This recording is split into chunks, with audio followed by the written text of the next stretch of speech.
ಪುತ್ತೂರು ಮಹಿಳಾ ಪ್ರಥಮ ದರ್ಜೆ ಕಾಲೇಜಿನ ಪ್ರಭಾರ ಪ್ರಾಂಶುಪಾಲೆ ವೇದಾಶ್ರೀ ನಿಡ್ಯಾ ಅವರನ್ನು ಅಮಾನತುಗೊಳಿಸಿ ಆದೇಶಿಸಲಾಗಿದೆ.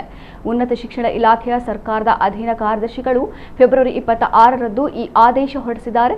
ಪ್ರಸ್ತುತ ಪುತ್ತೂರು ಮಹಿಳಾ ಪ್ರಥಮ ದರ್ಜೆ ಕಾಲೇಜಿನ ಪ್ರಭಾರ ಪ್ರಾಂಶುಪಾಲರಾಗಿ ಕರ್ತವ್ಯ ನಿರ್ವಹಿಸುತ್ತಿರುವ ವೇದಶ್ರೀ ನಿಟ್ಯಾ ಇವರು ತಮ್ಮ ಕಾರ್ಯನಿರ್ವಹಣೆಯಲ್ಲಿ ತೋರಿದ ವೈಫಲ್ಯವನ್ನ ಮುಂದಿಟ್ಟುಕೊಂಡು ಇವರನ್ನು ಅಮಾನತುಗೊಳಿಸಲಾಗಿದೆ.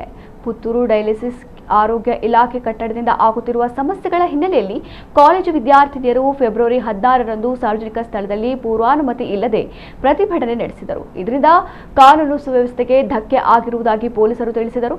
ಅಲ್ಲದೆ ಪ್ರತಿಭಟನೆ ಸಂದರ್ಭ ಪ್ರಾಂಶುಪಾಲೆ ವೇದಾಶ್ರೀ ಹಾಗೂ ಪ್ರಾಧ್ಯಾಪಕ ಐವನ್ ಫ್ರಾನ್ಸಿಸ್ ಲೋಬೋ ಅಲ್ಲಿದ್ದರೂ ವಿದ್ಯಾರ್ಥಿಗಳನ್ನು ತಡೆಯಲು ಯಾವುದೇ ಕ್ರಮ ವಹಿಸದೆ ಅವರಿಗೆ ಪ್ರೇರೇಪಿಸಿರುವ ಬಗ್ಗೆ ಇಲಾಖೆಗೆ ಗುಪ್ತ ಮಾಹಿತಿ ಬಂದಿರುವುದಾಗಿ ಪೊಲೀಸರು ತಿಳಿಸಿದರು.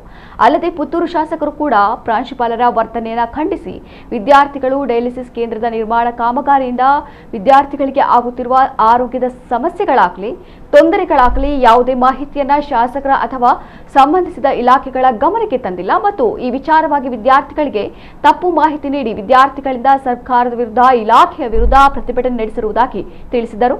ಶಾಲಾ ಅವಧಿಯಲ್ಲಿ ವಿದ್ಯಾರ್ಥಿಗಳ ಸುರಕ್ಷತೆ ಜವಾಬ್ದಾರಿ ಶಾಲಾ ಆಡಳಿತ ಮಂಡಳಿ ಹೊಣೆಯಾಗಿದ್ದು ಪ್ರತಿಭಟನೆ ರಸ್ತೆಯಲ್ಲಿ ಮಾಡುವ ಸಂದರ್ಭ ಏನಾದರೂ ಅನಾಹುತವಾದಲ್ಲಿ ಪ್ರಾಂಶುಪಾಲರು ಪ್ರಾಧ್ಯಾಪಕರೇ ಹೊಣೆ ಆಗುತ್ತಾರೆ.